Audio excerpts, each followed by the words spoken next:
Welcome everybody to Let the Youth Live. I've got a very special guest going to be passing through this evening. Man like Stephen Graham. I've read both of his books, exceptional reads. Can't wait to get him up in the hot seat tonight. So yeah, if you're not already following us on Let the Youth Live. Hi Jade, how you doing? Hi Stephen. I'm going to add you up in a second, all right? Yeah, so if you're not already following us, people, it's Let the Youth Live on all social platforms. But we're going to be going live very, very shortly with Stephen Graham. Can't wait to get him up in the hot seat. All right, let's go.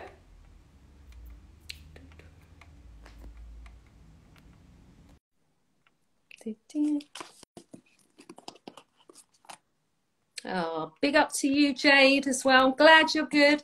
Hi, how you doing? Hi, how are you? How are you? Good? Yeah, good to see you, man. You too, you too, you too. True. And welcome to the show. It's an absolute pleasure to get you on to Let the Youth To be Live. there. We're all To be on the show. Thank you. And we are all about solutions, and you're out there providing solutions, doing exceptional work in our communities. Thank you. I'm in awe of everything that you do, and I'm sure I don't know everything that you do. But I want to big you up. Your books are amazing. I've read 2 of your books. So I'm a Gun. Oh, I'm a Gun, yeah. And Incarceration J.A. Okay, yeah. Both amazing reads. Thank you. Now, you have made your books into projects, haven't you? Yeah. I have. I made I'm a Gun into a few different projects. I'm a Gun. When I first did I'm a Gun in 2012, I turned it into a documentary, which had Leo, Andrew Muhammad, Akala, Jadra Souls, Robin Travers, quite a few people, Lady TT, quite a few people joined in to help. Cool, that's quite a cast there. Yeah, Freddie McCougar. The only about my brother, Freddie McCougar. Yeah, they joined in to help me to create an amazing documentary. I'm a Gun documentary was really powerful. It is really powerful because things like that, it's still current today. What they were saying, like they were saying prophetic things, so it was beautiful. The things they were talking about, you know, things that was coming and things that they could foresee what's going to happen, and it's a really powerful documentary. And so I turned that to a documentary. Then I turned it into a workshop, which was once 12 weeks. And there were 12 sessions, and I broke it down recently to 7 sessions, and I turned the book into an animated movie, which is yet to release. Ooh. So so I turned the book into an animated movie. It's a 3D movie, a full 1 hour movie. I've screened it twice. Yeah. But that's only like this. They were just like screening Church Road and Kilburn. They were both a full house. A lot of people came, more than that was supposed to come out, put that way. But I'm not surprised. But what it was actually private screenings. So I just gave a set amount. People say, okay, only like 7 people come. Registered on Everbright. So I think like 40 people, but the place is like over 100. They have people who didn't even register came. It was like 100 people. There weren't enough spaces, so there's people just outside watching from outside. It was mad, but I couldn't turn away neither in it because it's love in it. So I just let everyone come in and just come. But the animated movie is kind of banging still because it's got like people from different areas. It's got R.I.P. my brother. First of all, mention his name, Lefty from Stonebridge. Oh, yeah. Yeah, Lefty. R.I.P. Lefty's my brother still for life. Lefty's got Lefty on it. It's got Mel Dowden from Kensal Green on it. So it's got Kensal Green man them on it. It's got Church Road man them. It's got Scraps on it. So Scraps plays a role in it. So those Shugs and it's got man from Kilburn. It's got Justo from South Kilburn on it. So it's got beer man from different ends. Yeah, it's got Justo from South Kilburn, a big boy rapper, my brother as well. That's one of my next little brothers. It's got man from all different places. It's got man from East. It's got man from got Jadra Souls from Brixton. You know, so yeah, it's an anime movie where I wanted to show that even though people that physically came into one together, but areas that people say can't work together, they did work together. But through myself, got together through an animated movie. So I feel like the concept of it was more looking at the psychological things that people say are separation, but really, though they, like I said, though they never physically come together, but when you put the energies together, it can create power.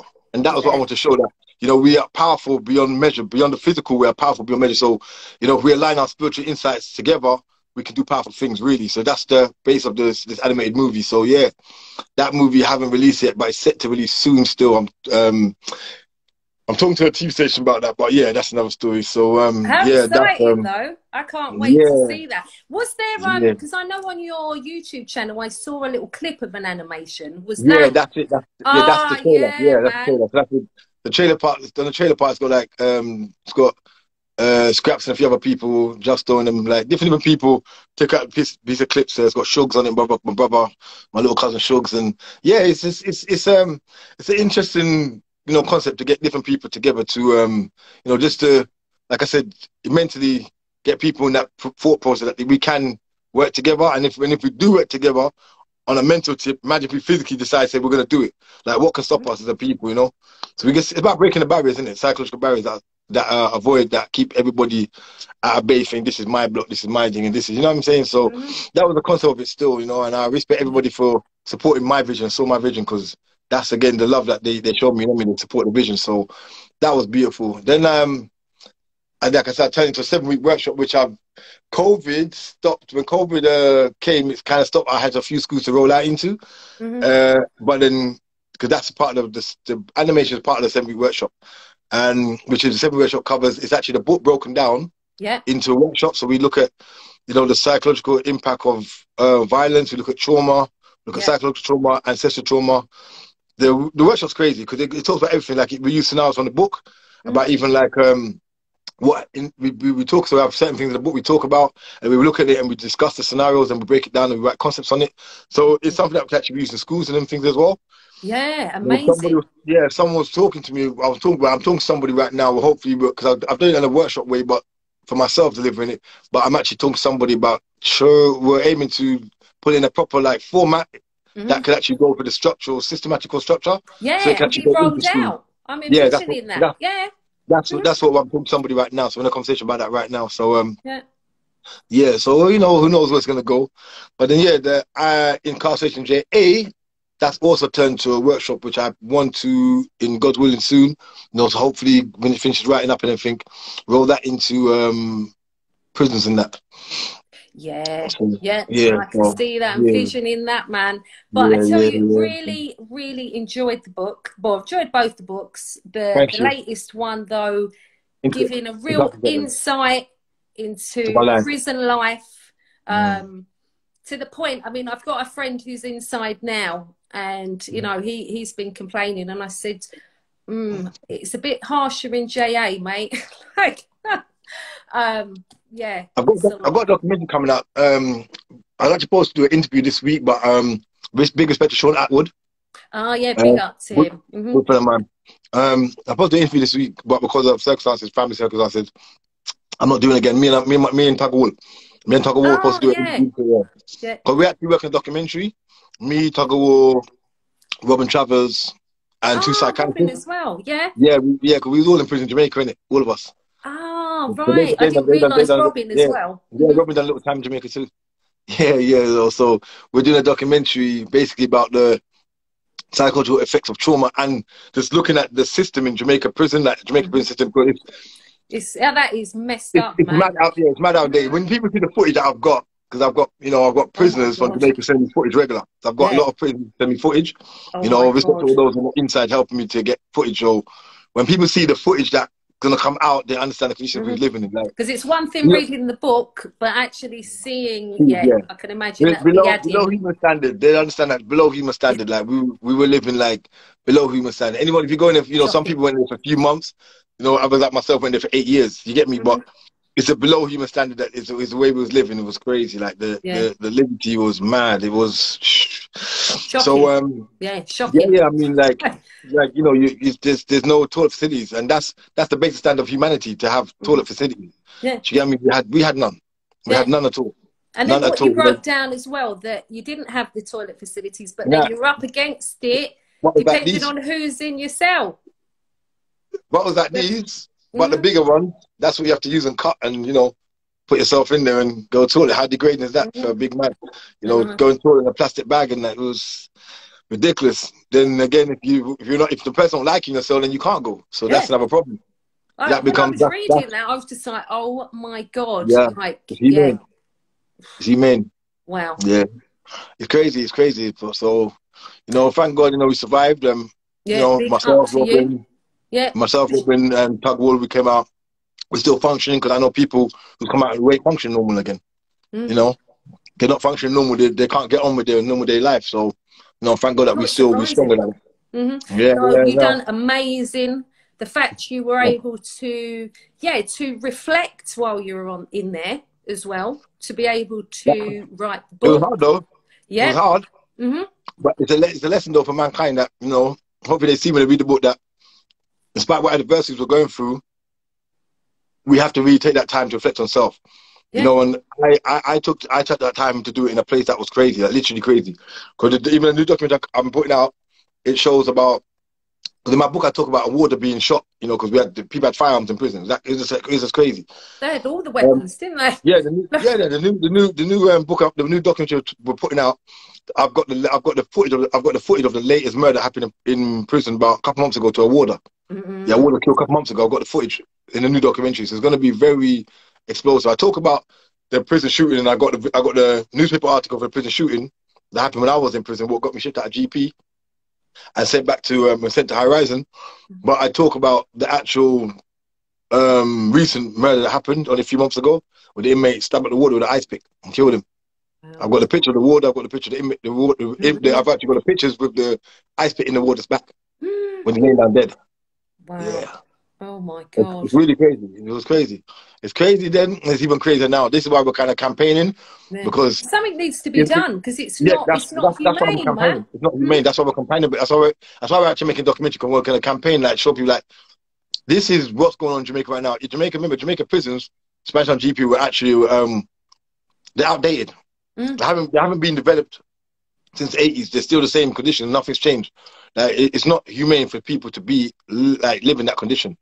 No. You know, so yeah, something that we're campaigning for, you know. Big up to all of you involved, though, getting, you know, this all out. You know, I'm envisioning you will make an impact by doing that, and it needs to be done. Oh, definite. It's important to, you know. Humanity is important to, you know, to think about humanity, you know, think about people, how you help touch lives, save lives, you know. Because you can't expect someone to change their life in a prison system. Thank God I was able to do it.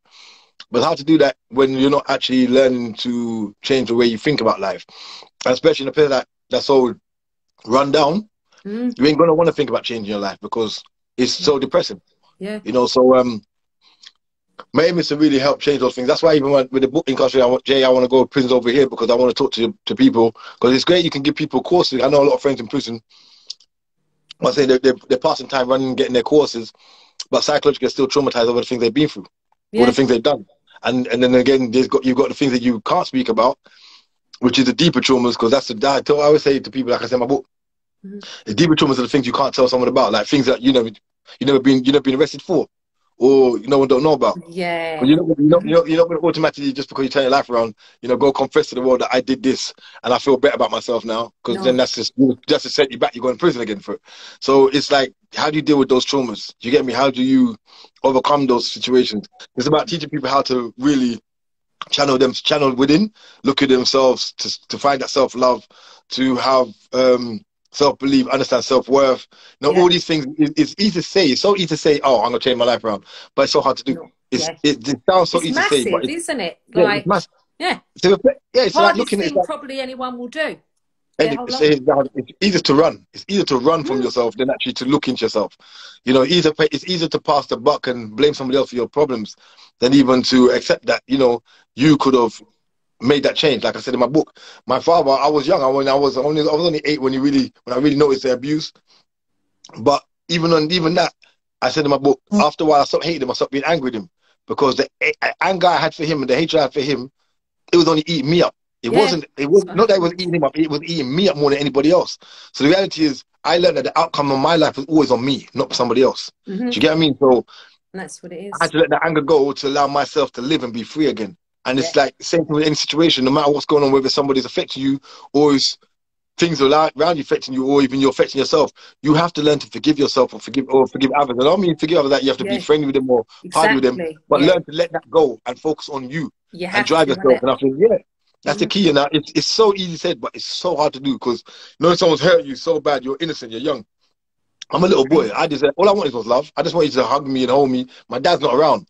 Really, all I wanted to say, you love me. You get me? Yeah. Like, I think even amongst all the time I was going through, I don't understand, like I said in my book, the universe. Like, I don't understand, like you're going to go with my mother, but yet you don't want to love me the way I need to love. All I wanted was someone to show me they love me.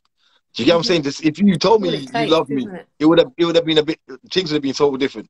Do you get? I wouldn't pretend out to be the person that had to go through so much situations, but there was no desire or intention in his mind to love me. But then he had his own traumas, because if a grown man can affect me like this or do this to me, then he had his own problems.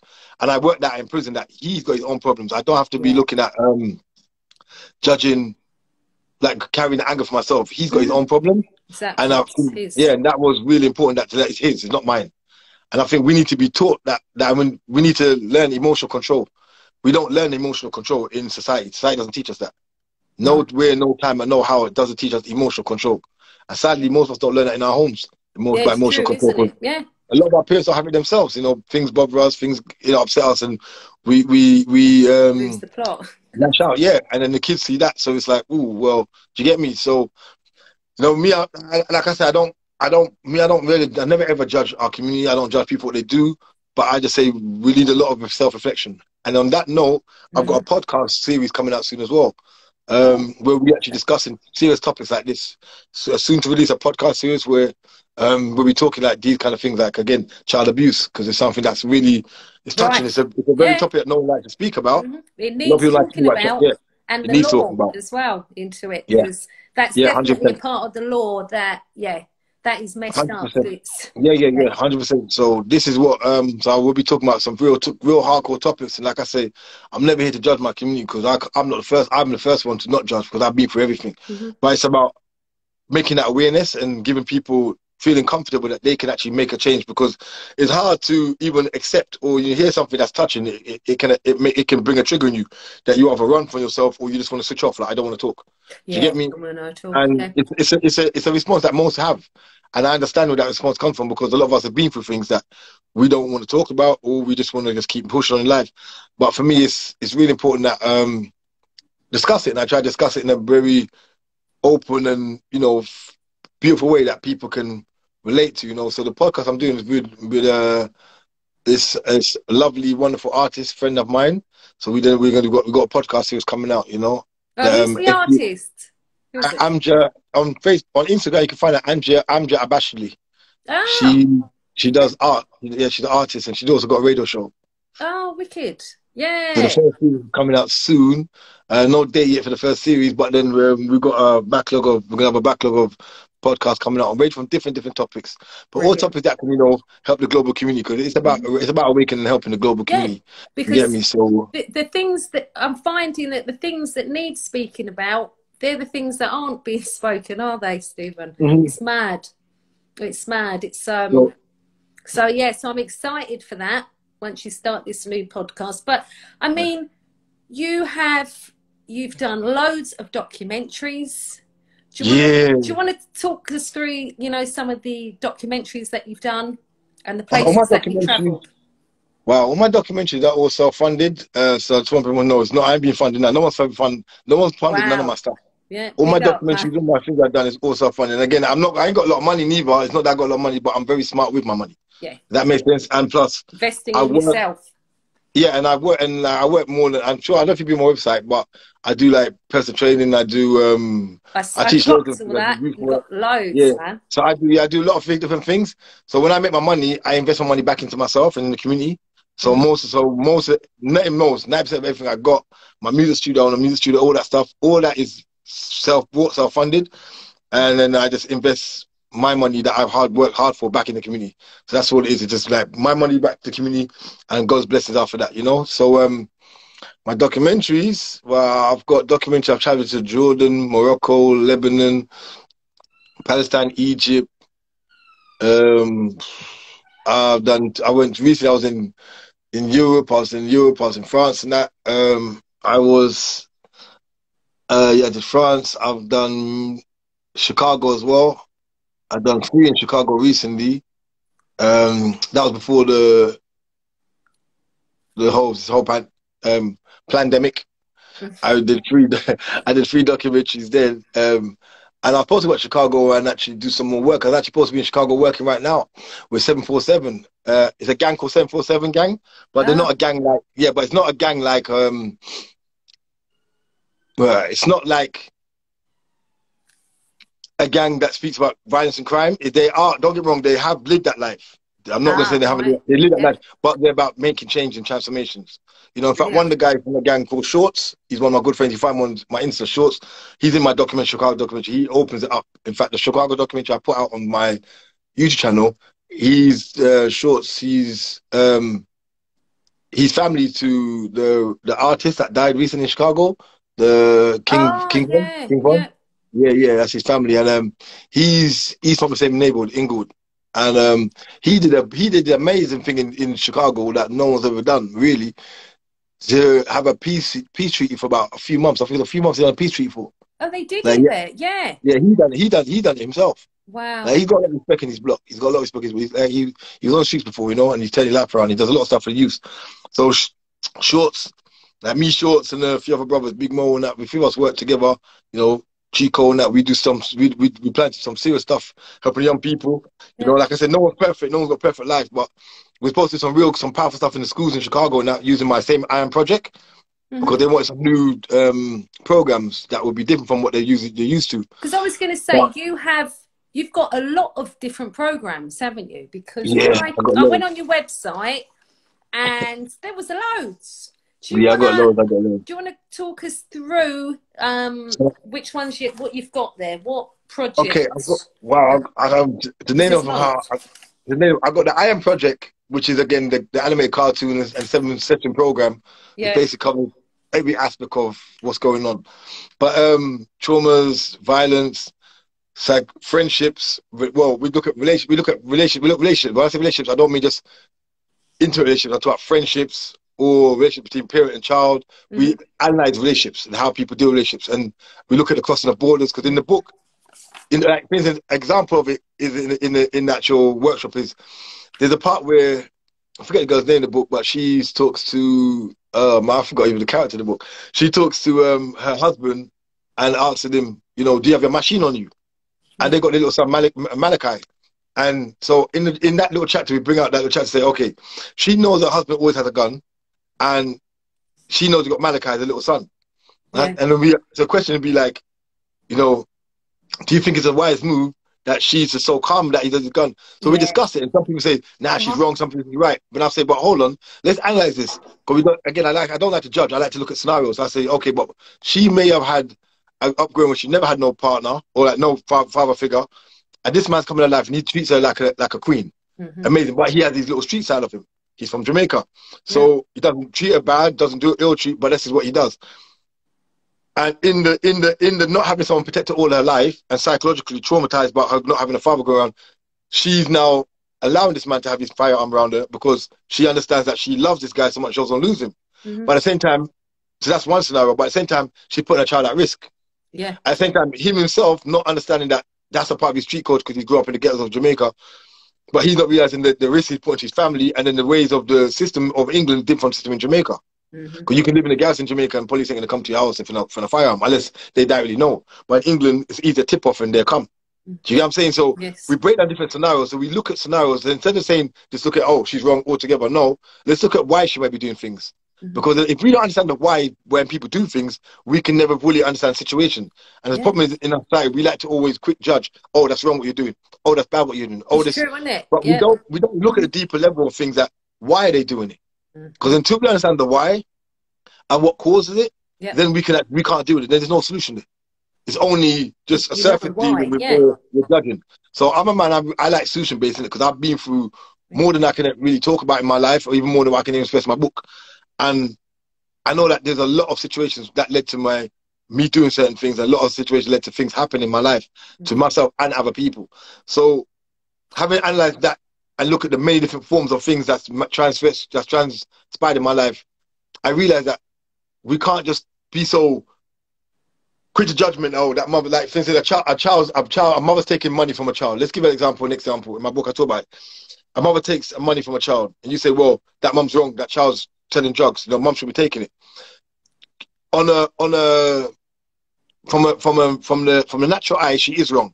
But who knows her setup? Who knows what she's been through? Who knows her mental health?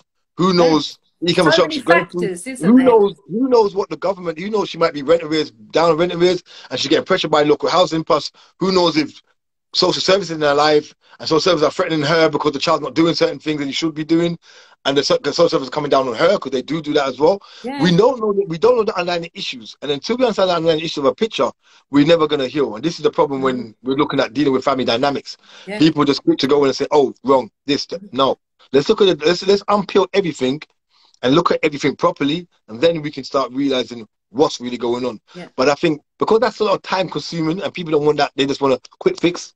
Yeah, we're going to constantly go through bad problems. You get me? And I'm not that type of guy. I like to do things properly. Let's break it down. Are they? Yeah. It's not impossible. Look, I was in prison for years, 8 years, and it took me 8 years to really start analyzing myself. Well, after 30, start analyzing myself, and I'm still working on myself today. I'm not perfect, dude. I'm still working on myself. I've still got issues I've got to deal with. You get what I'm saying? Whether they're things that I've disclosed to you in my book or haven't disclosed, I've still got things to deal with. So for me to turn around and say, boy, that's going to be there overnight, that's madness. Like, it's madness. So I feel people need to not even have expectations. Don't have expectations. Have patience for it. That's the biggest problem. Yeah, we have too much expectations. Oh, that person should be doing this person.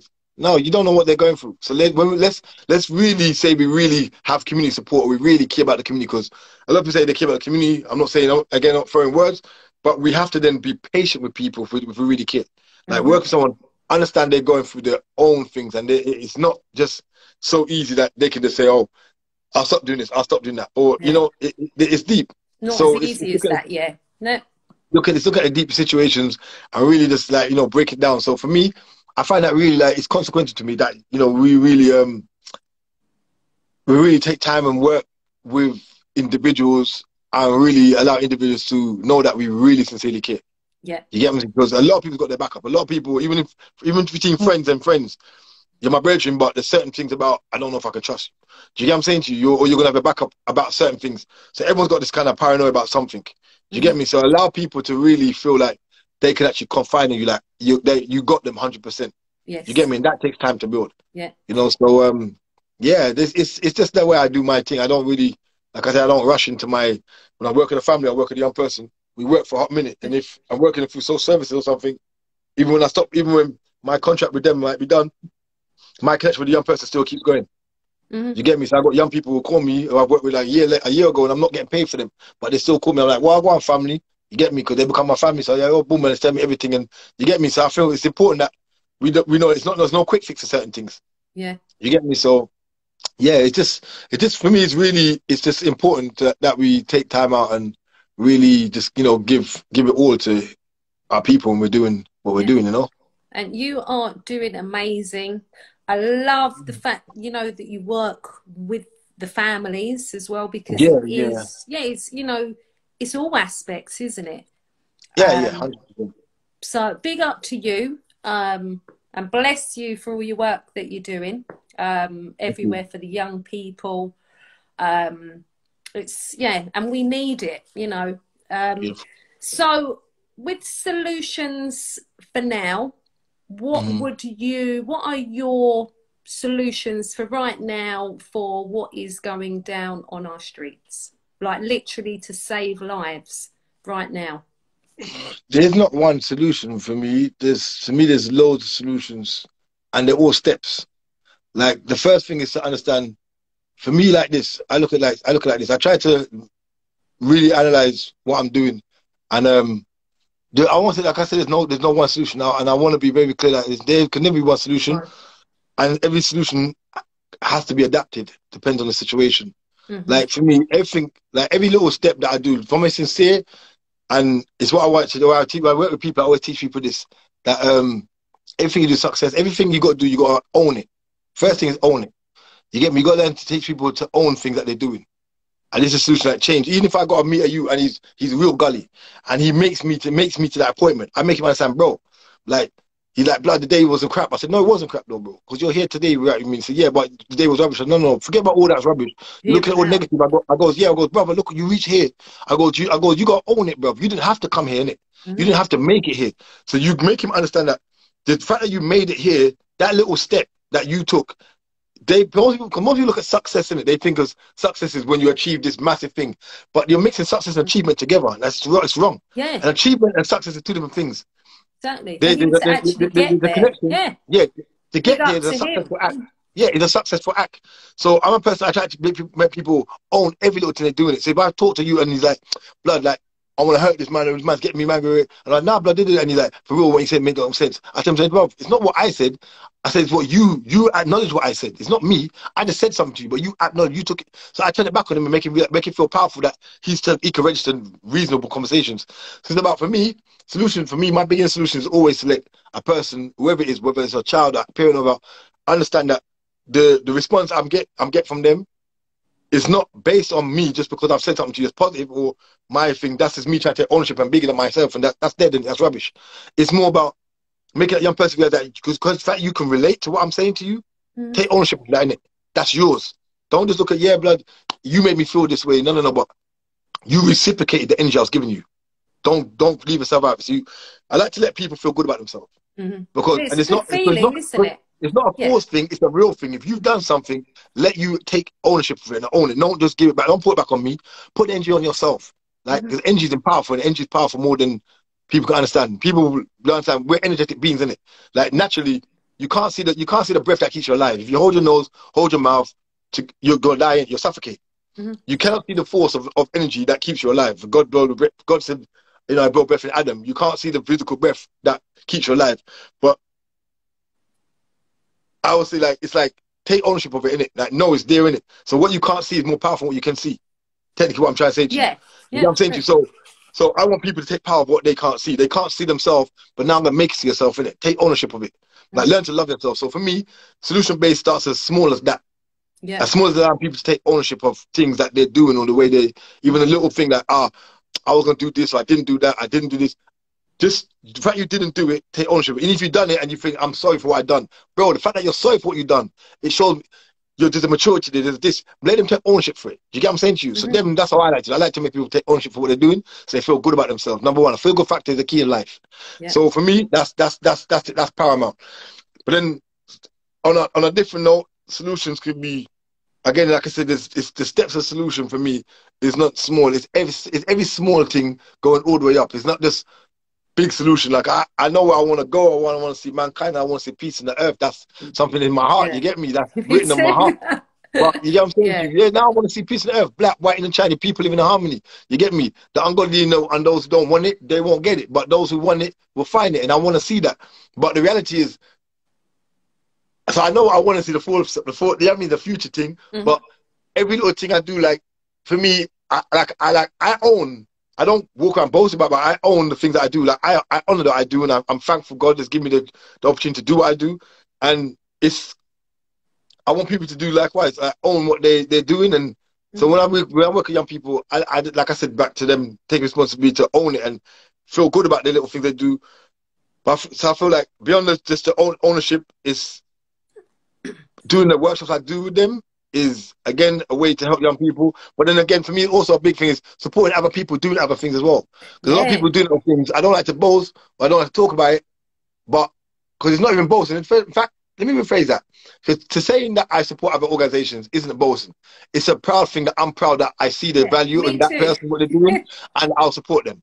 So you know what? The organization that I do support that are doing things with young people, and that's the next solution based. Because if you've got something going on with a bunch of young people, if I can help you transform them young people, or even give you my time, or give you, some information that you can use, or help you in any manner to help them young people, then that's the next solution based. Because a lot of egos out here, people just there's some people who want to start up and just do their own thing, that they don't care about other people. But me, I like to help out and help other people to grow. Do you get me? So there's many things that align to solution based. Solution based isn't just about what you just do for the young person, but it's also what you do within your environment as well, to help other people who also help young people. Do you get where I'm coming from?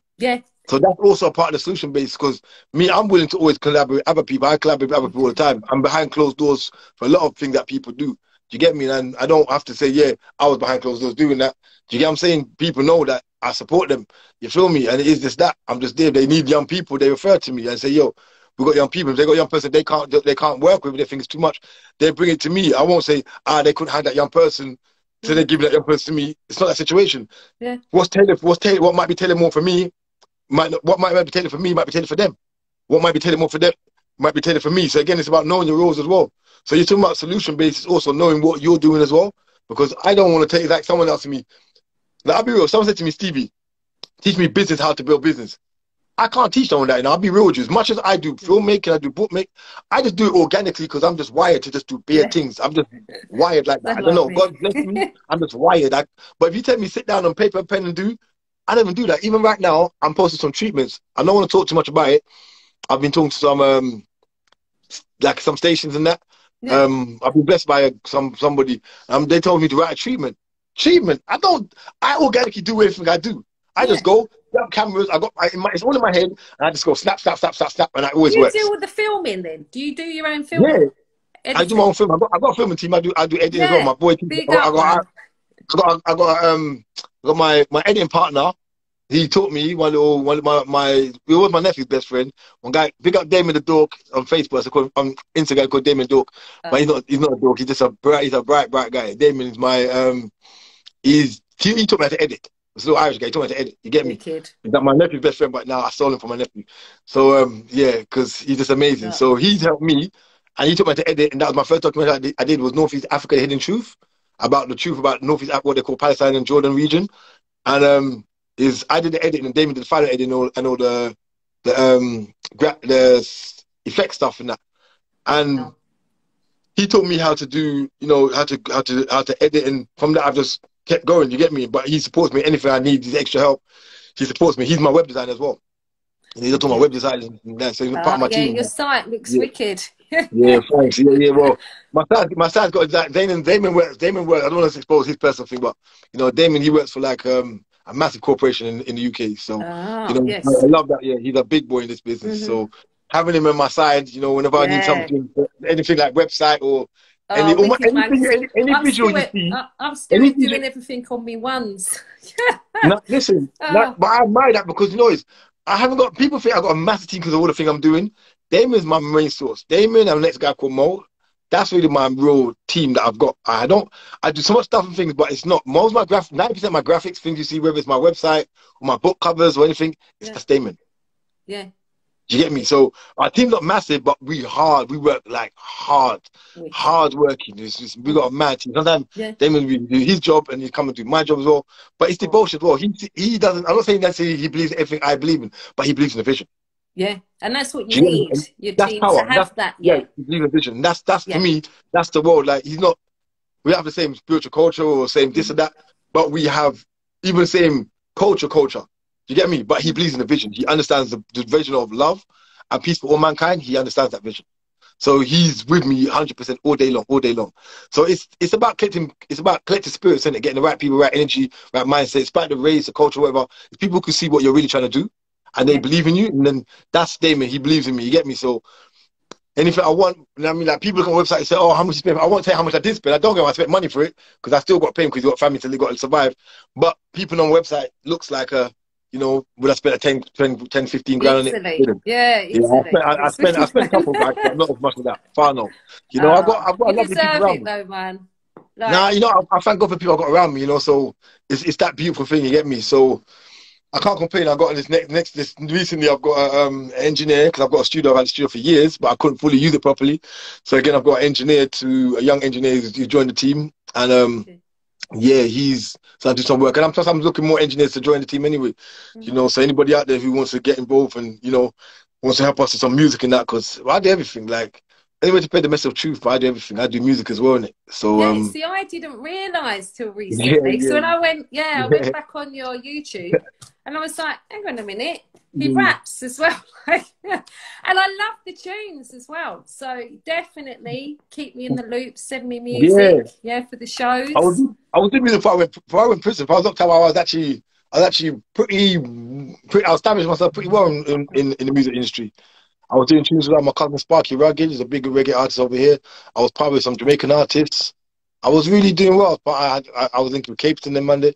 Yeah, I But read that in the book actually. yeah, Yeah. but Yeah. my downfall was I liked the streets too much. I wasn't following my passion. I was too caught up in my own traumas and my anger. And you see, sometimes we don't realize how much our traumas and our anger steers away from the things we really need to do. Yeah. Do you get me? So yeah, that happened. I used to do clothes design when I was younger, and then I had a French company.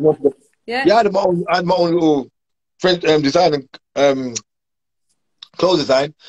A French company was interested to buy it off me, and also I was also doing my music through a similar company.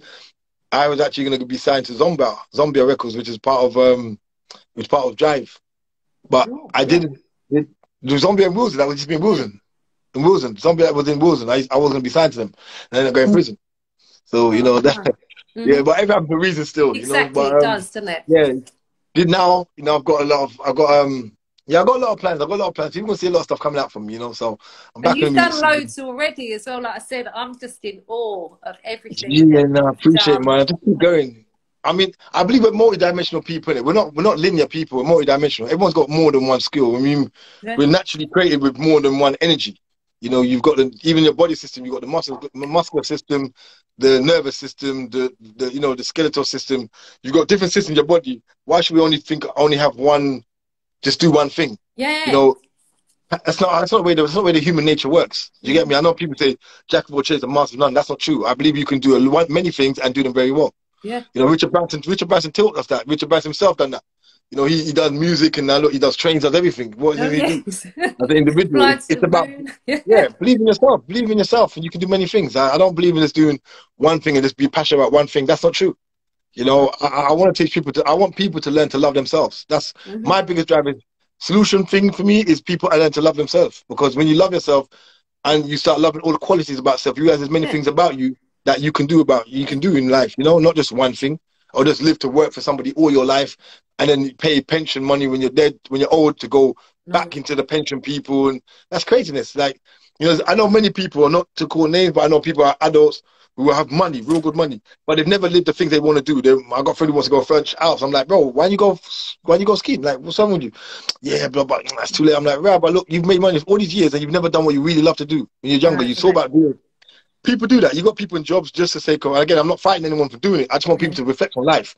Like, the system's got us just working, and you're programmed to just work. Yeah, you explain that in your book as well. Like, when I was reading that, just about where, like, people are just we're busy, you know what I mean? With life, with paying bills, with jobs. Like, we don't get a minute to actually think about ourselves, isn't it? And that's society's geared to set like that. Society's made that for everybody. Yeah. You get me? No matter who you are, black, white, and Chinese, society's made that for you to just work. But why I'm just taking that moment of time to think about, who am I? What do I really want to do? What am I passionate about? Even if I just want to shout out and scream on a mountain, go to a mountain top and scream. Like, do what you want to do. Find a time to do what makes you happy. And a lot of people sadly don't do it. People got lovely voices but never used it. Yeah. See, people can sing like, loads of people. Yeah, 100%. They've never actually said. Never sung, never really used that voice. You've given a gift. Like, God has given you a gift that you can use, and you just keep it bottled up inside. That's madness. That is the definition of madness: having a gift and not using it. Me, I like videos. I'm gonna learn it. I like this, I'm gonna learn it. I like that, I'm gonna learn it. That's what I'm like. This I came my life. I've done a billion one things. I don't care if people say, "Oh, this my switches from that to that." Yeah, I do. But I'm so happy in myself because I know what it's like to do that. I don't have to wonder what it's like. I know what it's like to do that. Yeah, I know what it's like. Because regret is not the one, is it? Well, I don't want to be regretting. Nah, never. The regret of life is like, it's the biggest downfall to think if I that if word. But yeah. Nah, just do. That do is important. That do it. You get me? Just do. And I think that's something I really want to see people do. Just get up and do what they really want to do. Whatever it is you want to do, just do it. You might not can do it today, but have the intention to do it. If it's something that you want to travel the world or you want to go on a cruise, then save for it. Even if you save a pound a day or whatever, keep saving. But have the intention to get it done. Get it done. Yeah, get it done. Whatever it is you want to do, or what is your passion in life, or you think that you enjoyed doing as younger. Things that you can reflect on back on that makes you smile. Some might think, oh, when I was younger, I used to sing to myself in the bathroom. Then go Yeah. look someone to sing with you, Yeah. or you know, art or whatever it is. You was pottery. You know, I always Yeah. want to be do pottery. Because Go look didn't at you pottery class. discover that you could draw and you Yeah, didn't know? I can draw really well. I didn't know Yeah. at all. My That's brother's an artist. My brother's an architect. He's a big boy architect. He lives abroad doing it. And I didn't know I could draw. I wow. thought he was the artist in the family. But Yeah. when I was in prison and some guys gave me some books, and I started just thought, I must try this thing. Man, I was shocked at myself. I was like, what? I got this in me. I sent the pictures home to my family in England.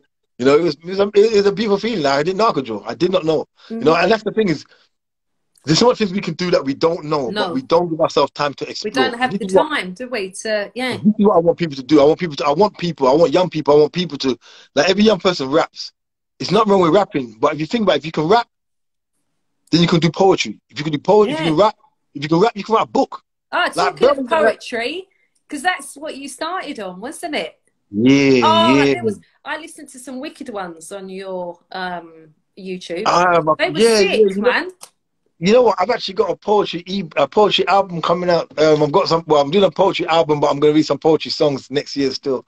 Some really crazy poetry songs. Really, A they were few of lovely. them The that I've done ones I before, listened to. they're gonna redo. That some of them poems actually come from my poetry book called Healthy Love. Mhm. Yeah, yeah. So I've got poetry books. Come from some of them poems come from my poetry book Healthy Love. So yeah, I've got some poems coming out next year and some poetry videos that we're gonna be shooting soon. So yeah, there's a lot coming for 2022 is gonna be crazy here still. And Yeah, it's we got a movie working on as well right now still. So I won't talk too much about that as well. There's a yeah. lot going on. Now, I was going to say, when I looked as well on the YouTube, because I thought, oh, I'd love to see, you know, the Chicago gang stuff that you've been doing, but that's on Premiere, isn't it? You're not releasing that. There's one though. There's one released, the first part.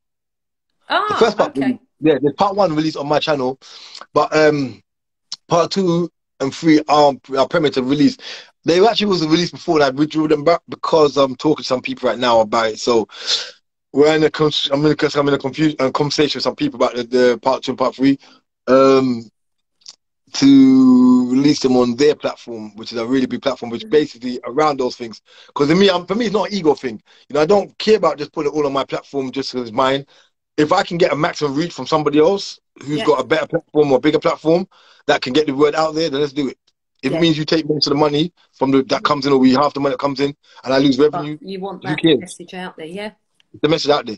So I'm talking to some people right now about putting out on their platform the part two and part three of Chicago, and they were even saying to me, I put part one out there too as That'd be well. wicked. I'm like, well, so yeah, because for me, it's not about the money thing. Like, yeah, it's cost me a lot of money to go there and make. In fact, the first time in Chicago, I didn't pay, to be honest. I was invited, and they paid for me, and I interviewed the congressman and everything else in Chicago. It was great. How You did know, I it sat come there. about? How did you get the link to, you know, for all of this? How did that all come Okay, about? well, because of my documentaries, like I'm saying, you see me spend a lot of money on my documentaries. I spent a lot of money on my documentaries. I wasn't even going to the amount of money I spent just traveling, making documentaries. No, money costs Ridiculous, no like money. crazy. The amount of money I've I know worked, what I spend, and I'm not. Yeah, yeah, and like equipment going to Palestine. The first time I went, I didn't know no one like that, so I was in a hotel, and it's mad expensive. But you know what?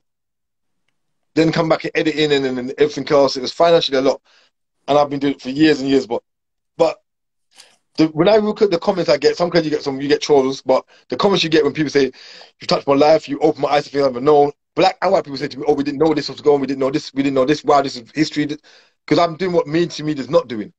You can't put price upon that. Do you get what I'm saying to you? So for me, that's the no, most beautiful thing. And it's then amazing what through you're that, doing with those people's been. documentaries. This is what helped me. So this is what helped me with the Chicago thing, because I do a lot of stuff on the Hebrews and the Islam and the history and what is called Northeast Africa history. Well, some people call Middle East history, but we refer to it as Northeast Africa because geographically it's Northeast Africa. A lot of people in America has been like loving it, and then so I've had a name out there in America for a very long time, and no one's actually never. Some people actually thought I was American because they didn't know I was an English guy, you know. Yeah. Well, Jamaican English, but didn't know, you know. So I spoke to a man on the phone, a very powerful man, a very powerful Black American guy. I don't know if he wants to call his name, but he's powerful. When I say powerful, powerful, he's powerful with Congress. He links with government. Okay. That's how I got to go over there. Because remember, I got a record for murder, like Oh for yeah, so yeah. So yeah, yeah. So he linked with them and example. told them, yeah, he looked and told them, what I do, and they saw, and it was like one conversation I spoke with him. Within a week, he had me on a plane. That's the first time in Chicago. Within a week, he had me on a plane in a hotel in Chicago. I ended up being staying in Chicago Loop Hotel. Within a week, yeah. Speaking from one conversation, I spoke to this guy. This is what I'm saying. Sometimes you do things, and the impact it has on other people may not have the impact today you want, but tomorrow touch hearts. Like Bob Marley said. Exactly. Yeah. Bob Marley said, my music will touch the right people in the right time. It may not touch everybody, no, but the right people will find my music. Not everybody, but those who find will find it. Same situation. Yeah. He spoke to me for the first time, and the first time he spoke, he's like, instantly, I thought you out, don't worry. Within a week, I'm in Chicago. God, he Shocked, didn't miss about, did he? yeah, shocked I got into shocked I I love got to America. people like When I got that. to the airport, Yeah. when I got to the airport, the immigration looked at my passport, saw the approval I got, and looked at me like, who are you? You get me? Like, I spoke right through. You Yeah. get me? So, because I was invited, and then I had interviewed the Congress, and then that was beautiful. David Davis, enough respect to him. And then I did some stuff for the same individual, the same man. And then he introduced me some people, and from there things exploded. And other guys who knew me from my from off of YouTube from Chicago, some guys who knew from my documentary. So we're friends in Chicago just through documentaries. They're like, man, Stephen gave you in the country. Hell yeah. Holla. So I holla at them. I tell them, boom, boom, boom, holla at me. Where I'm at. And then, man, everyone's different people just be flying down, checking me. And, before I know it, Brilliant. I'm sitting with this gang, with that gang, with that gang, with that gang. And brothers are like, bro, we would never be sitting in the same place if it wasn't for you. Like, you get me? That's how I felt honored. Like, they're saying to me, yo, bro, like, for real, like, we're this here. These are this. And so I got a picture of me and, Peace Stone guys sitting with what's the other group called again? Vice Lords. And it was like amazing. You get me? That it was nice. So just to show that when you do good things, you can actually bring people together through. Yeah, I mean, just energy of what you're doing, right, can transpire to help people to see different lives. So it was beautiful. It's that, and then since that, I just been linked with different people. I've made so much contacts in Chicago, and my links in Chicago are just tight. And the brothers in Chicago are just amazing. They really want changes, and then I do like to support them, and I like to be there with them because they're really pushing. And for them, it's hard as well. 'Cause it's much harder because as much as they're trying to make changes, some of them still have to carry firearms because they've been so deep in it. And Chicago's so deep, like Chicago's an open carry state, innit? So as much as they're trying to make changes, and it's not hypocritical, again, some people say, oh, that's hypocritical. You know what? Like in my documentary, I got a clip on my YouTube channel. I mean, my Instagram now with my friend Big Mo. He's sitting there with poker face, sitting there with a big Dimeback 50 machine gun on his lap, telling you people don't get involved in gang shit, don't get involved in this, don't. But you're thinking, well, you can't tell us that. But if you understand the history and what's going on in his life, he has to have that because you get what I'm saying. It's a part of, like he says in the thing, he goes, it's a part of my uniform. Wearing carrying it is part of my uniform. Until the mindset of everybody who they're trying to changes, he has to protect himself. You get what I'm saying? Which is only natural. You have to protect yourself, and so it's crazy. It's crazy. Like it's hard that and I admire that their drive to want to make changes. Yeah. Is so me and them always talking. We're always talking about what we can do. Because I'm old over here. They're dying. Like we wait till you get back. We wait for you. But because there's COVID stuff now, it's kind of crazy for me to go back to the States now. And yeah, but I mean, I'm just doing what I've got to do here. I've got a few short movies. Like I've got a short movie talking to my friends about. We're setting it together to do and. A lot's coming out for 2022 is going to be a lot. Like, exciting times ahead, eh? Crazy. But now, I'm always willing to openly work with anybody who wants to work. So anybody out there who's hearing, who wants to work, just holler at me because I'm always up for, collaborating and working with people. I love doing that. Wicked. Now I'm just going to say your YouTube channel is Stephen Graham Projects. Yeah. Is that the same website? On all? Yeah. Yeah, on all website. Social media, Stephen Graham Projects. Make sure, please check out every single site, because there's so much to see, read, view, and amazing as well, really amazing. Now, you talked about the guy doing a peace treaty in the US before. Sure. I want to get him over here still. Yeah, because I'd love to know kind of how he did that, how he, because we definitely, although Miss Farah London is initiating a peace treaty, the first one, she's kind of the only person in the last however long to start this, but I don't know how she's going to be doing it. Mm. So it'd be interesting to know kind of what they've done in Chicago. Yeah, but then the only thing we have to bear in mind is Chicago, and though Chicago, right, a lot of youth nowadays are clicking like over here. People over here click more than anything else. Chicago has also a genealogical connection as well, just like LA, because a lot of people were family members of gangs members. So in certain aspects there's a hierarchy in Chicago, like Chicago, Jamaica, and LA. They have like certain areas, not every area, but certain areas have like a hierarchy of where things go. Over here, we don't really have that. When I say hierarchy, like, I don't just mean like you're my elder, like guys who I'm 20 and you're 25, you're my elder. That hierarchy we have over England, because that's really clicking. That's really clicking. In Chicago, in place they call that clicking. That's just clicking. When you talk real hierarchy, is like my bigger brother. Like things, I really have a real big brother, my blood brother. He was he used to be a street man himself. I won't talk about his personal life, but that's a hierarchy when you got your brother and your uncle, your granddad, and so in Chicago you got that situation. Yeah, they're all involved and they're deep.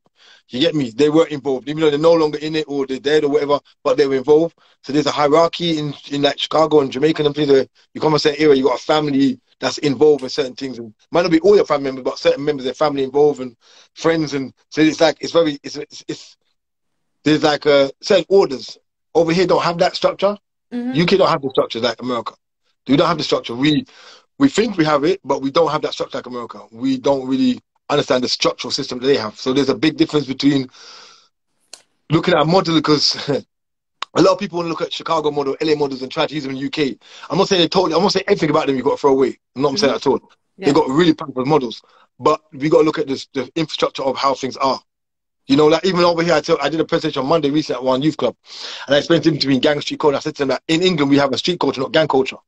I said gangs do exist, but not in the way we think gangs exist. Because I'm gonna soon start roll out. Oh, that's next thing. Good. I soon start roll out workshops up and down the community. I want to do. I'm just waiting for some money to come through and some new contracts. Then I'm gonna be rolling workshops up and down the community where I might do. I don't know how I'm gonna do I don't know if I'm gonna be like little charging or not charge, or how long it's gonna work. Depends on my finances, but I think the community will be really educated about things, because we have a WAP concept and we have a governmental concept on things that are around our problems, and we have to actually look beyond the governmental structure of it and look at the root of it. Like for instance, again, I say England we have a street culture, not a gang culture. You do have gangs over here which are organized, like things in Craigs, organized gangs. They had government ties, right? We don't have that. Street kids don't have that. We have a street culture, not a gang culture. Because a street culture, we're basically around the streets. And it's a culture because people have a similar dress, talk, action, food, ways, the things they do are very similar. It's a street culture, not a gang culture. Now, Chicago and LA have a gang culture in the sense that Chicago, they have, like I said, a hierarchy situation. It's a gang culture, generational, and they also have ties to government, because most of the gangs originally had ties to government, even though some of the people out, but they weren't in the way. Because over here we use the definition we use the LA definition of gangs, which again, a lot of people don't realize that Chicago gangs, I know it's a lot of to cake in now, but if I do a presentation, I break it down with slides. Chicago gangs predate LA gangs. A lot of people don't realize that. A lot of people, Crips and Bloods, but Chicago gangs actually predate LA gangs. So we look at Crips and Bloods.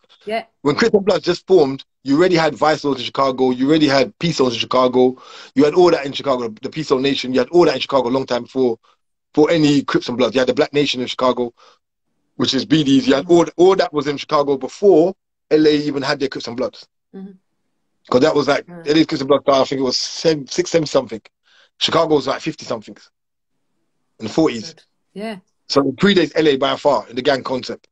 So, and then if you look at T. Rogers from Chicago went to LA and started one of the founder of the Pyrus, which Pyrus are the original members of the Bloods, because you got the Bloods and you got the Pyrus. So they're very similar, but one's more there's a lot of history about this thing that people not really getting under the history of it.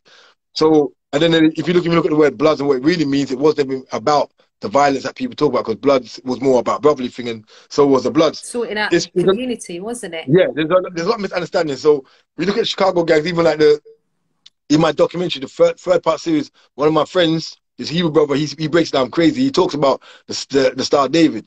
because a lot of you have the like, certain gangs in Chicago to about Star David, which again they had some of the gangs, the original history of them, they had a people call it religion. I don't use the word religion, but they had a spiritual foundation through the Bible in the beginning.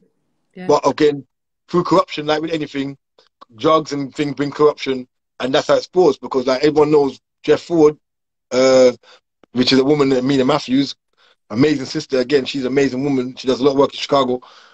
No, her father, he used to say like he didn't want certain things in Chicago, like certain drugs in Chicago.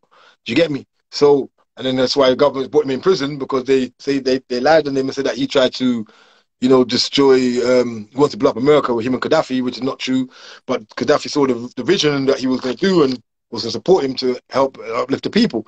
There's a lot of history that people understand. So when we get up and say we're gangs over here, and because we look at the word gang, if there's an It's used article, a lot, isn't it? For everything. I find there's an article that it's on BBC News, on BBC News, the internet channel. It says in 2007, the youth England didn't like the word gang. They'd like to be called gang, but now everybody thought the word gang. But they don't realize what they're throwing up, because again, the gang concept, 2011, the Home Office over here took on the LA concept of gang, which when 2 or 3 work together, it makes you a gang, which doesn't make no sense. Because human nature is to be amongst people. Yeah. It's natural human nature to want to bond with somebody. To be in a gang. So the gang concept don't make no sense. But they took the LA concept of gang, but the Chicago concept of gang predates the LA concept of gang, which again, like I said, I'm basically telling you now, but in my presentation, I'll go through it deeper. Chicago concept of gang, which I use as part of my video where Shorts discussing it. And Shorts talks about, he says, Shorts and Yos talks about it in different documentaries.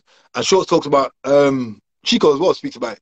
But they say that the gang actually means government-assisted neighborhood groups. Oh. So gang was actually started by the government. So government infiltrated. That's why they got housing projects. Government infiltrated, put in projects, invested, put the money in, and the corruption was there. Yeah. So gangs were actually formed by government, through government. So it's again having political ties, like how the crates have political ties. It's about having political ties.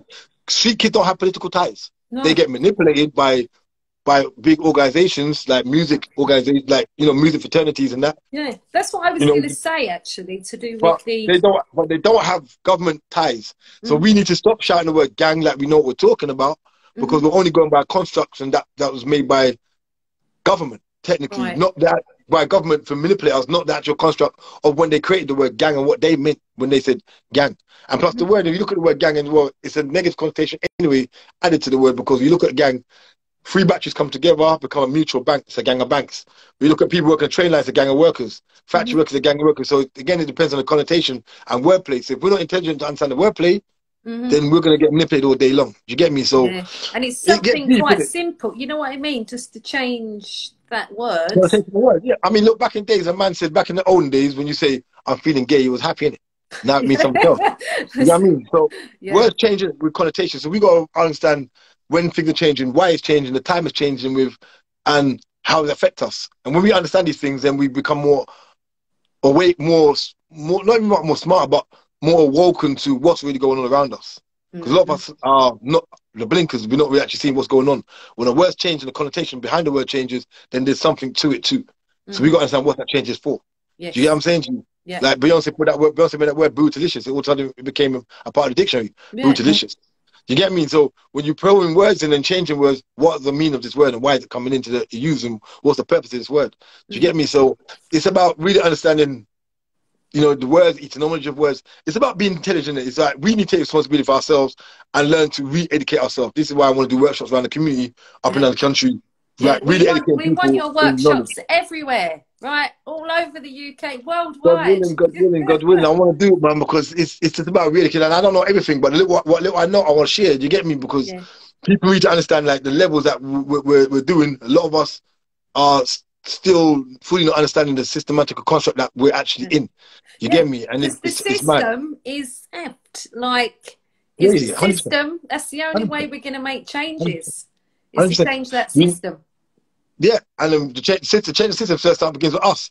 It doesn't begin with just changing the system there. It begins with us, because if everyone in the UK decides tomorrow, because people have power. If everyone in the UK decides tomorrow, I'm not going to work today. I don't want to work. Everything has Imagine. to stop. No, it's real. We are Yeah, the power, yeah. and we the power. We are as individuals the power. If everyone decides that tomorrow, Mm-hmm. I'm not going to go out and stab nobody, Mm-hmm. then police don't have no crime to look for. Yeah, If everyone decides that I'm not going to fire a gun on no one, we have no one. yeah. We are the power now. Mm-hmm. The system ain't the power. We're the power. Yeah. We allow the system to keep running. Yeah. And the So we need to system is wake up and realize geared that. up. It's geared up for violence, for young people's 100%. deaths, for It's 100%. poverty. Yeah. 100%. It's Everything the way made, it it's is. constructed to Yeah. destroy us. We Mm-hmm. have to be wise enough to realize that power's in our hands. Yeah. And this is what I want to do. Waking people to realize that power's in your hands. Yeah. Like, take back ownership. Take back power. Mm-hmm. Do you get me? The system only is as powerful as you allow it to be. Yeah. And it only controls you as much as you allow it to control you. Mm-hmm. You know, it's like people, I got friends who cry over bills they can't pay. I'm like, I got a bill I can't pay. No, I can't pay it. Mm-hmm. Like, damn it, waits. Whenever I got the money, I pay that. I'm not going to stress over something I can't control.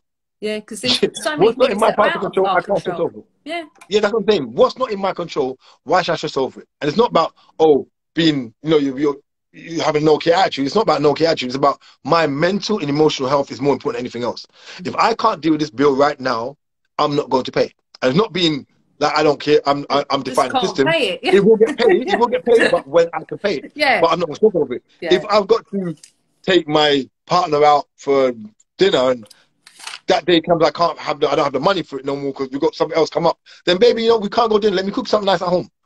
It's the reality is I've got to do what's going to keep me always at a calmness in myself, always relaxed, because there's nothing more powerful than inner peace.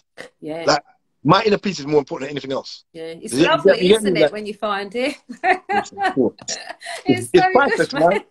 So I don't want no one to disturb that. You get me? So any which way, I'm not going to feel no problems. I'm there myself, and I don't It's like the key. to The key. rock that boat.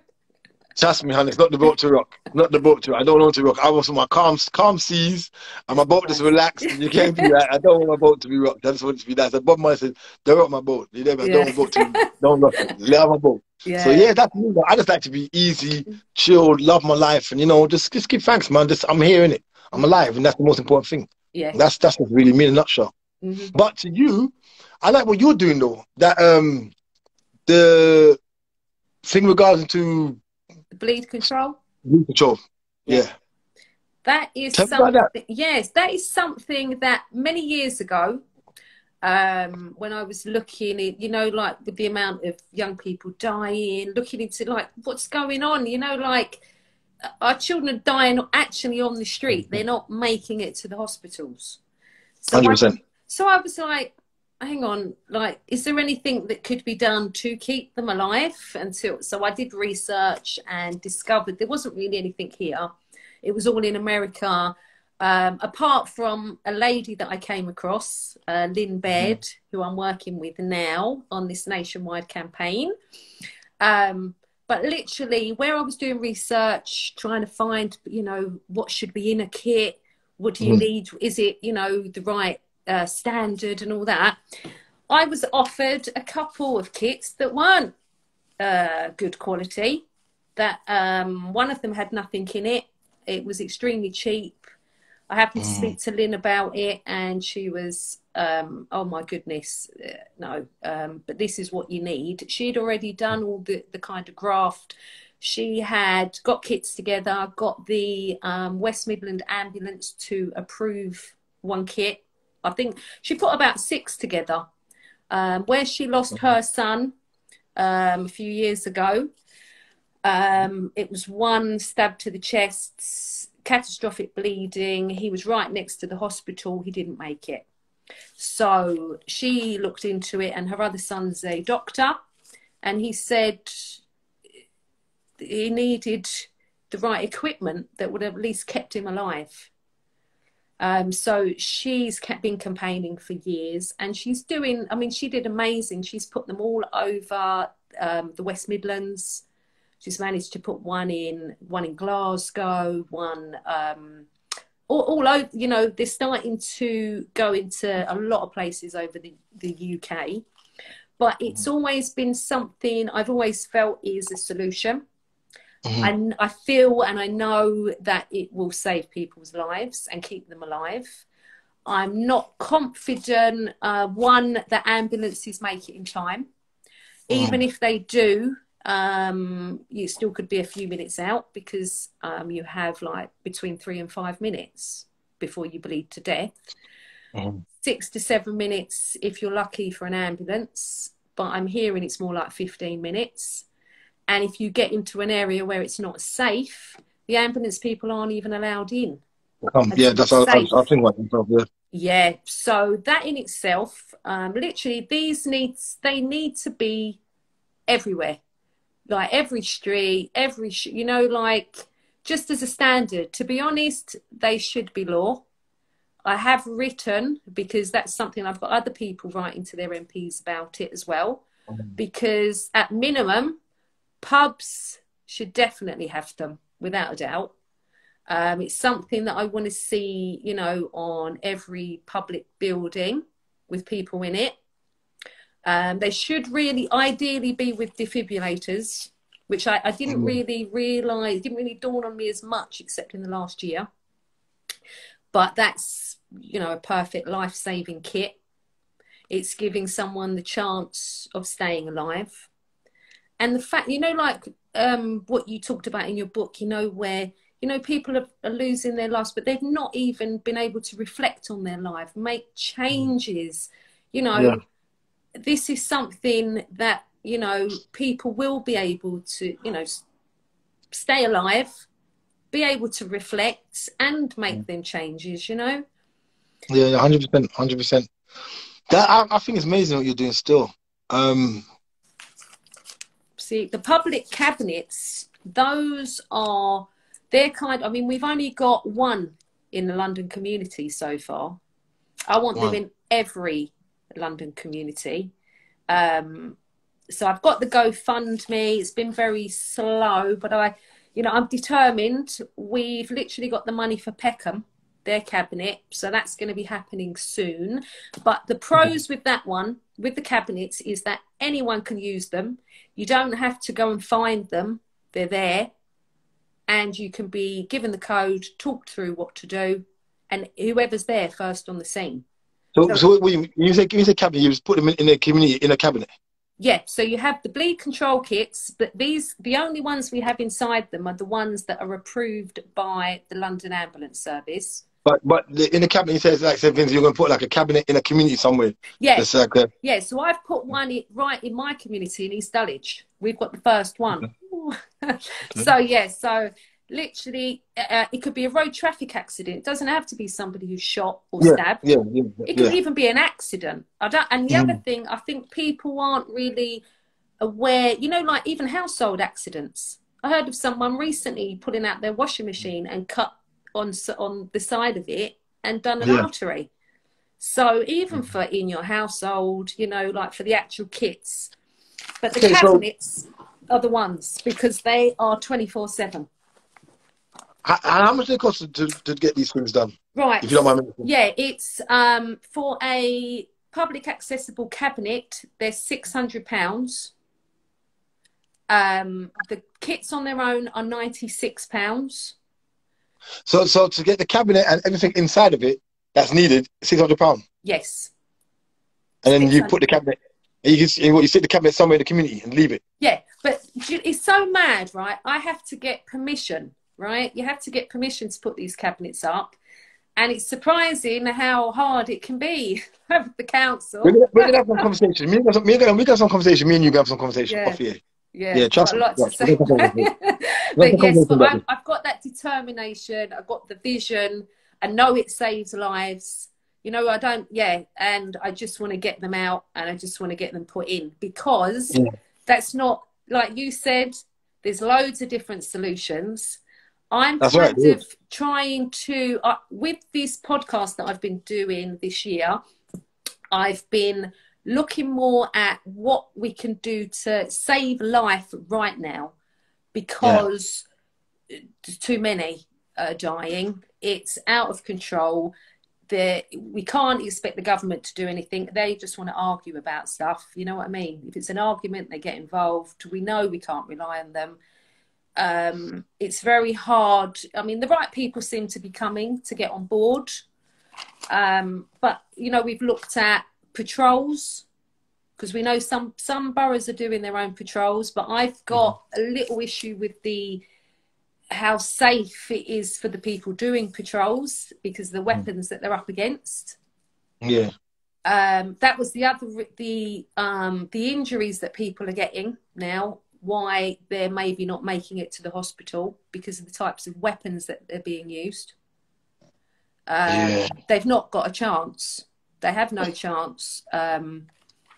So to keep them alive until the ambulance, you know what I mean, and get them to a hospital for the time being, like, you know, so that's kind of that was the main thing. Then it was looking at patrols. We've looked at the weapons side of stuff, and we had a lot of people speaking about close down the online weapon shops and, you know, but hang on, they're just going to start back up again. But no. It doesn't matter that weapon shop, because we've got to be realistic. Everyone's got a knife in their house. Everyone eats. Yeah. You got a knife in your house. It's not that. It's about changing the mindsets of people. This is why I said to you the importance of learning self-love and, you know, trying to slowly make that process of teaching young people to identify and to accept and own everything that they go through, own everything they do.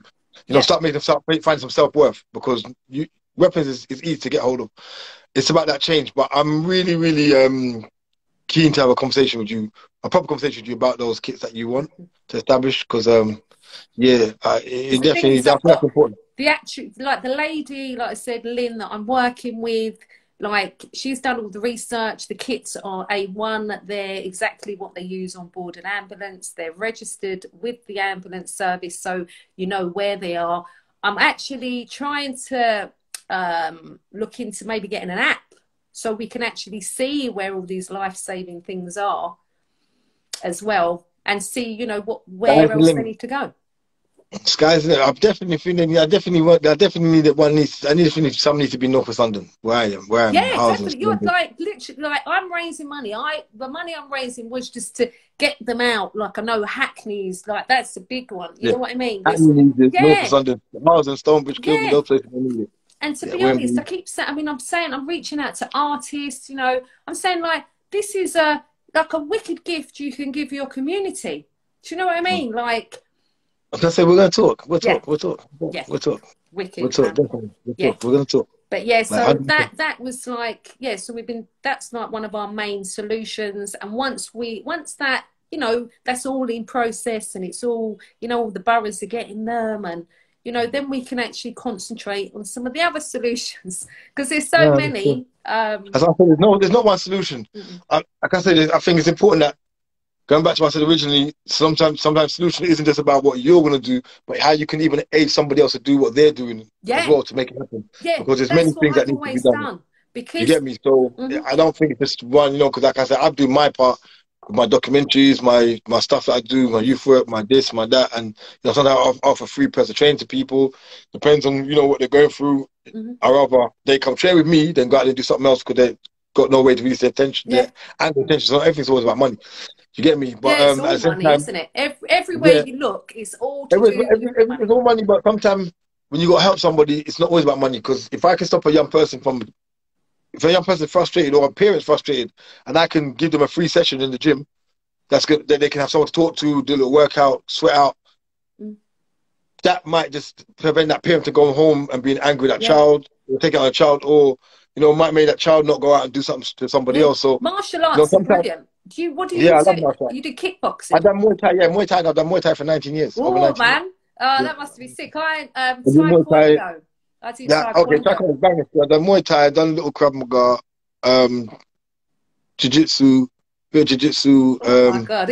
I just do, I play around, I do a bit of knife defense as well. See, that's something I've always had in mind, right? Like, it's always been kind of a vision, was the being able to defend yourself from knife attacks, all of that kind of stuff. It's with me. You got the person shows me who taught me a thing or two. He taught me a principle that, you know, anyone who says when they teach you knife defense, you'll never get hit, you never get cut. Walk away from that class straight away. Yeah, no, I would imagine, Yeah, he's lying to you. So I would say night defense, it does give you more confidence and it minimizes the risk because there's certain ways you might hold your hands or do certain things like you might come out like instead of coming like this, somebody you might come like this. You say minimal safer cuts from the protect your arteries and depends on who you're doing with. But who's teaching you. But the thing is, anyone who says that you know you never get touched, even if you learn it, doesn't mean you never get. It's like a person who learns martial arts. Doesn't mean a man at a row might punch you up. Do you get what I'm saying to you? But it does minimize the risk. So it just gives that kind of different confidence as well, and it minimizes the risk when you're in that situation because you're a bit more used to it. That you're not going to just freeze when someone pulls a knife. You just freeze. Yeah, because that's the your thing. reaction will be more It's natural. scary business because I had an incident outside my house a little while ago, and I was inside, and I shit myself. Just the size of the weapons that were bigger than them, and then it kind of dawns on you, what could you actually do? Would you even try, like, because that Well, seems to... the wisest thing to do is if someone puts a knife on you, the smartest thing to do is run. That's just me being honest to anybody. Don't stand and be don't stand and be a superhero. You know, no, but don't stand and be a superhero. Why? Why would you be a superhero with your life? You have one life. Why be a superhero? Run. You know, even adrenaline and anger makes you want to stand and fight. Run. If you're in a corner and you can't move and you can't, then of course defend it. You know, block, parry, whatever you go do, take your top off, use the top as a weapon to, you know. But the key is to just not stand there and be a superhero. So when I do, like, mess around with my friends, because I haven't quite, so I would say openly, I'm not qualified, but I'm very good at what I do, but I'm not qualified to do what I spend. So I don't really do it with everybody, I do it with my friends, you get me, we just mess around with each other. But again, you know, I won't tell someone I wouldn't, me not coming from the people who's taught me, I've been taught by some really serious guys who are licensed and they are very dangerous in what they do. Yeah. Like, we don't just knives, everything, but it's just they're weapons, like bad boy and weapons. You get me? I'm bad girl as well in weapons. But there's whole concept as well isn't to stand there and just fight, it's to run. If someone pulls up and then they talk it down. If you can't talk it down, it's again, there's a lot of the ego in the movies we're watching that tells you a man pulls a weapon out, stand there and fight and all this kind of stuff. That's movies. Let's not focus on movies. Let's keep it real. You've got a life, you love it, cut. You get me? Run, disappear. See, but you know, it's if you can't run, then it's great to know, you know, I can stand there and I can try a thing, and I literally know what I'm trying might. It's got a maximum effect. It's got a chance that maximally has a maximum impact on the individual who's coming against me. But again, it's not guaranteed you're gonna not get cut, you not get touched. You might, but it's about minimizing danger. You know, it's being realistic. You know, I like to be very realistic when I do things. I don't like to give false hope to nobody in nothing when I say and nothing I do. And I'm glad the people around me are similar in regards to what they do and where they teach things, you know. But yeah, I mean, it is something to definitely do. I would say if you want to learn about weapons, that, you know, do things like Krav Maga, do things, and again, don't go with people who's going to teach you slow things, like everything's slow, like man's going to cut you like this. Because nothing is slow, is it? And it shouldn't be a one. It's got to be multiple movements, so you know how to react faster to multiple things. Do you get me? So all those kind of things you got to think about, you know. But it's very good to learn, but be honest with you, in either world, yeah, it's good to learn, but really and truly, the world I foresee in the future, and the world of peace and happiness, we don't need to learn these things. And this is why I'm so hard on... That's the idea, so that, the problems we got now, we have not got those in the future. In the future, that's why I go so hard on trying to educate the young people not to do certain things, and why I'm, you know, doing what I'm doing. And even right now, I'm looking for support from people who can help me with things that I do, because there's certain places I want to go and do things, but again, financially, like I said, I'm doing so much, and my money is spending so many different things. Plus, I got my family to look after as well. So, you know, if there are people out there who want to collaborate with me and do stuff with me, you know, let's get together and do some stuff. Because, like I said, I want to do workshops up and down the country.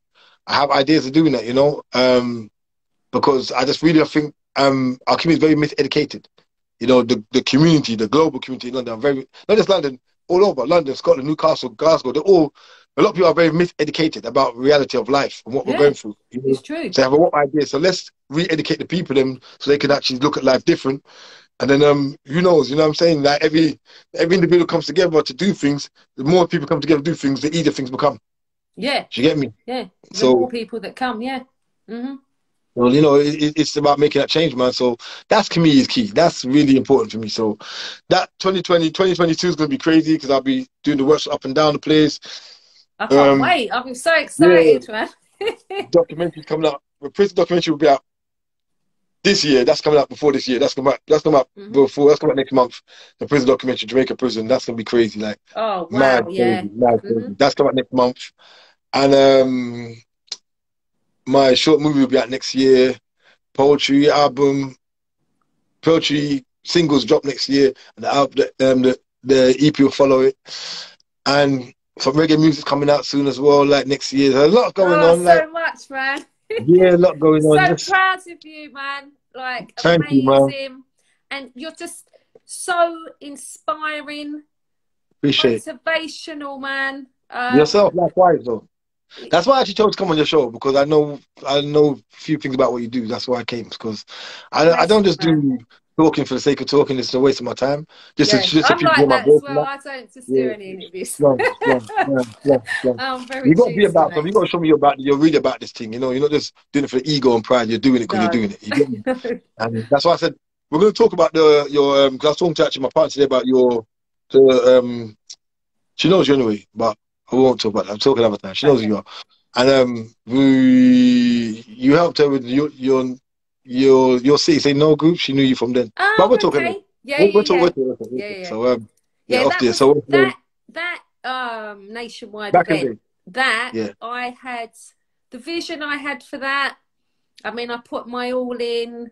I supported every person that was involved in that, you know, like I believed everybody was coming out, but I think we did amazing with that. 45 cities and towns that came out on the same day at the same time. Yeah. It's amazing. Amazing. Every little thing people do, you know, is that we generally do. It helps and it has effects. If you're not today, tomorrow. Do you get what I'm saying to you? So, like I said, what you've done then, I knew back from then. Do you get what I'm saying to you? So I knew of you, I knew what you do, and I've seen your shows as well, because I've clicked on a couple of times. You do your shows.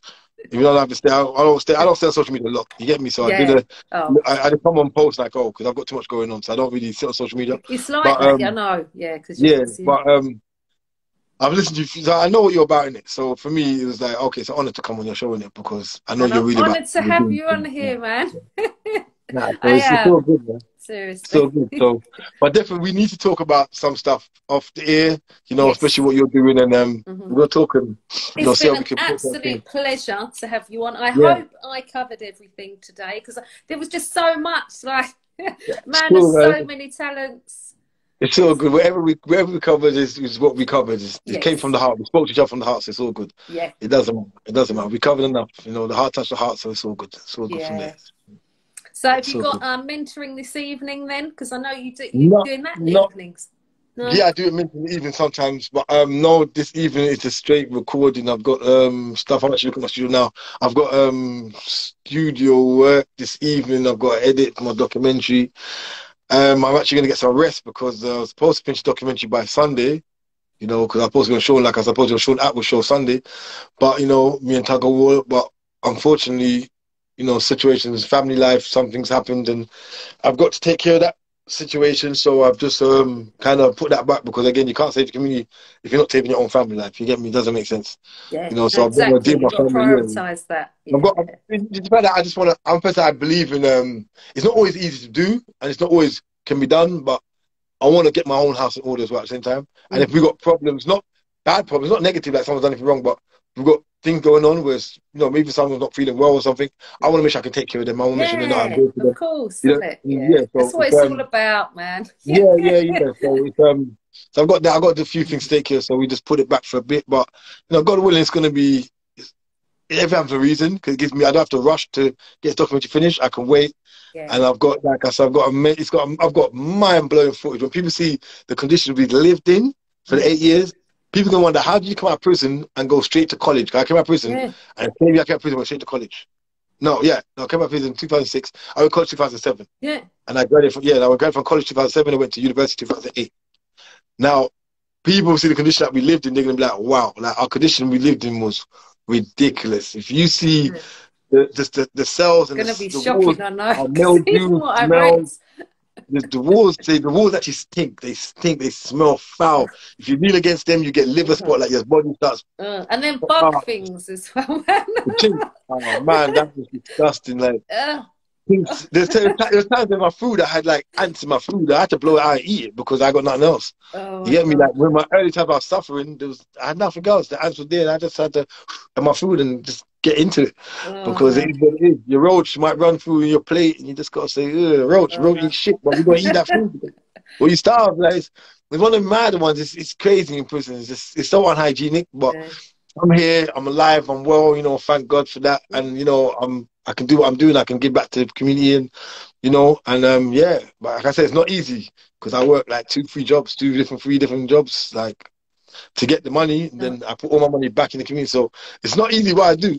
You know, it's not easy. So therefore I would definitely love people out there who want to support, who want to help, because I'm doing so much by myself with the money that I make for my own self. Imagine if I was If people put in as funded. well. Yeah, Yeah, if I was it's funded. like me. Sky's the limit. If I were funded, who can talk to me? Like, because in my book, like my book's £10. If I can tell people, if everyone in London, not just London, if North West London alone bought my book, I could tell my book's a movie. Everyone said to me, a book should be a movie. I say, cool, I hear you. I've got the equipment and everything, but I've got equipment. But yeah, if everyone bought the book, imagine the book, even though you said the book, the £10, but I only make a couple pounds off each book in it because you got to pay for production costs and everything else. You make a couple pounds on each book. But if I was to get 50,000 or 100,000 copies of my book sold, 100,000 of my book sold, and I get £2 for each book, that makes 200,000. That could actually pay towards actually making a film. Do you get what I'm saying to you? Yeah. So, and 100,000 people isn't as much people as people believe. No. Like when you think about it, in London, there's more than 100,000 people. So if 100,000 people bought my book, I could actually turn my book into a movie. So people say, "Oh, making a movie, cool," but it's not hard to do it. It's literally I could actually do it with support of the community. I could do it. And you your get me? book, Don't get me wrong. We've got Mish on here saying the name of the book, and it's Incarceration JA. And I've just read it, and it's very, very, very good. Hang on, it's back to front, but I hate the way it does that, the reverse. Yeah, that's right. It's annoying, isn't it? That's the camera reflection of camera. But yeah, I bought this on Amazon. Amazon, yeah, you can get it on Amazon, yeah. But Misha's written a few messages, put a lot of love there. She's saying, put lots of love hearts, bigging you up a lot there. And she's saying thank you to you. Yeah, thank you to you for everything. Appreciate it. But yeah, the book is sick. It will give you a brilliant insight to life. Into life and trauma. Yeah, and reflection on life. That's the key. Reflection. That's the key. That's what I want to do, is being reflective. You know, we've all made mistakes in life. No one's perfect. No one should judge no one, really. You get me? It's just about just growing and developing and allowing ourselves to grow and respect each other and give each other space to grow and aid each other to grow. Yeah. Do you get me? And I think that's important, to aid each other to grow. Like, I think that's so important, you know? There's nothing more important than that. Do you get me? Like I feel like a lot of people don't understand different things. I talk about this relationship. I don't mean this relationship just in my workshops. I don't mean relationship just mean husband and wife, but even let's say friends, me and you, which I have ideas of me doing stuff together anyway. But say we develop a really strong friendship and we're working together. There's difference between having a good relationship, which means I relate to you, than controlship and dictatorship. Because I think, even though controlship is not a real word, but I think a lot of people mix relationship between control and dictatorship. Like for instance, you're doing what you're doing with this bleeder kit is powerful. I think it's beautiful, and I want to support in that way. As I said, we're going to talk, and I want to see how I can help you. And brilliant. But need help, you know, man. it's like I said I need help, man. Listen, we're all doing things and we need help to do what we're doing. And that's why I said this is a part of solutions. Not just what can I do for myself or what can I do to even go and stand out there. But what can I do to help you? You've already got a part. You've got a different solution from mine. Now, how can I help your solution? How can I help you to manifest your solution that you can get that out there? Do you get what I'm saying to you? It's not just about what I can do. And this is where a lot of people get caught up in the ego. And again, it's not because they're bad or they're egocentric people, but sometimes it's like, again, it's not a reflection on self to realize that what other people do is also important. Yeah. Or what other people's doing also, you also can have a role in it. Like you don't you always have to be the leader. Yeah. Well, I initially set up Let the Youth Live. I was doing my best in Britain. I was, you know, finding the sickest artists from across the UK, all up and coming, established, but just, yeah, right across the UK. But I kept connecting with all these beautiful people doing amazing things for their community. You know, out here actually grassroots, out there saving lives, out of their own money, running their own youth clubs in their houses. Yeah. Just so many amazing individuals. And I thought, you know what? Nobody's promoting what you're doing. Nobody is highlighting what you're doing. And so how would the community going to get on board? And obviously, because of the state of, you know, the knife crime, gun crime, and the deaths of the young people as well. So my daughter came up with the name, Let the Youth Live. And I started that up. But it was to shine a light on these exceptional people like yourself doing amazing, like so amazing. You just can't believe how much amazing stuff they're doing. They're not getting funding. But what you realise, if you hang around waiting for funding, like you could wait forever and you're not going to be out there saving lives. It won't get done. It won't get done. No, I'm still waiting, you know what I mean, for any club. So I just, do it all myself and all these other people I know. But again, like I said, we can help each other. You know, we all can help each other. And I definitely want to talk to you about what you're doing, because I think those things are really important. And like the council needs to also take responsibility as well, because the council needs to take responsibility of what's going on with youth violence. Yeah. So I feel like the council in every borough needs to take responsibility, and they need to step up and understand what you're doing as well. That's important. So, but we're going to talk. We're going to talk. Wicked. My mind works fast. I work very fast, so my brain's already taking and thinking about things that we're going to do. So, wicked, man. Yeah, we're gonna do something. Mish is saying again. She's saying thank you for everything. It's not lost on me, man. Good people.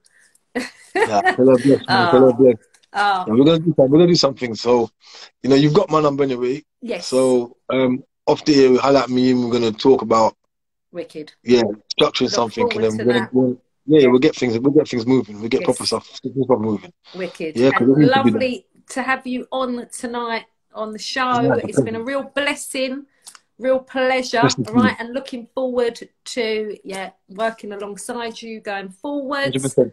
And you know, fully supporting everything that you do.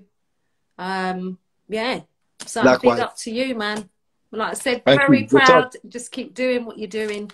And we're fully supportive. Thank you. And you take care. Listen, it's been lovely talking. Lock it off, yeah? Cool. Talk to you soon, yeah? All right. Take care, son. Okay. Right. Have a wonderful evening, all right? And I'll catch up with you soon. All right. Take care, yeah? Bless up, sweet, man. bless. All right. Bye.